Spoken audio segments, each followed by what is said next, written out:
Hi guys, welcome back to our channel.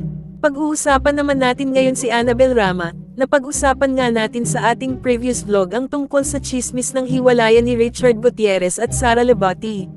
Meron ngang chismis na dahil daw umano meron ng bagong iniibig si Richard at yun ay si Kaizel Kinuchi, ngunit itinanggi naman agad ito ni Kaizel at sinabing di daw sila close ni Richard in person, at magkapit-bahay lamang daw sila.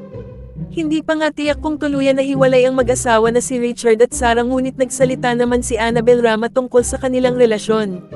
Hindi diretsyong sinabi ni Annabel Rama na hiwalay na ang dalawang, ngunit ang sabi niya ay di umano 1 buwan nang nakatira si Richard sa kanyang bahay. Ang sabi ni Annabel, hindi pa ko pwede magsalita, pero sasabihin ko sa iyo si Richard nasa akin ngayon. Nakikita mo naman, hindi mo na kailangang magsalita pa. Nakikita mo na yan. Si Richard trabaho ng trabaho, yung isa nagwawaldas ng pera. Yun lang ang masasabi ko dyan. Nagalit naman ang mga netizens kay Annabel Rama dahil di umano ay paninira niya lang ito sa kanyang daughter-in-law na si Sara.